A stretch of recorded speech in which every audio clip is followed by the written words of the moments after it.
and there are 400 women who have never been with a man. Then they take these 400 women and give them to 400 of the 600 Benjamite men so these men can reproduce. But what's the problem? Simple math.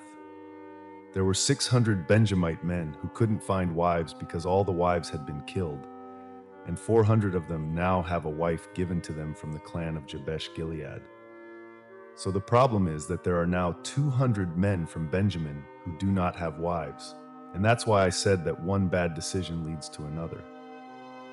What happens next is that these Israelites basically say, you know what?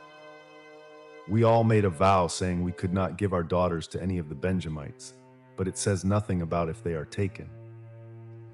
So what happens is that they have to make another bad decision and say, you know what? This is what the Benjamites need to do. Send a message and say, look, there's a festival coming up, a feast. And basically, some of our daughters are going to be dancing and having fun at this feast. Technically, we cannot give our daughters to you because we made a vow. But if you find them and kidnap them, that's on you. If you find them and kidnap them, we'll be free from that vow, because technically we didn't give our daughters to you, and you'll be able to have a wife and reproduce. So, they have this feast, and essentially these 200 Benjamite men go and steal and kidnap these women while they are dancing at a party and take them back as their wives. Personally, I know this is a crazy story, and I tried to summarize it as quickly as I could.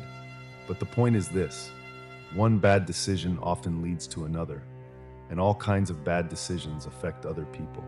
Go through this story again and see how many people were negatively affected by one bad decision. Some of the Benjamite men deserved what happened to them, but most of the people in Benjamin had nothing to do with it and died in battle. The people of Jebesh Gilead died too. The women were then taken from their land and given to these Benjamites, and then these other women were kidnapped by the Benjamite men and taken away from their families. All this happened because of bad decisions. But here is the fifth and last lesson I want to encourage you with today.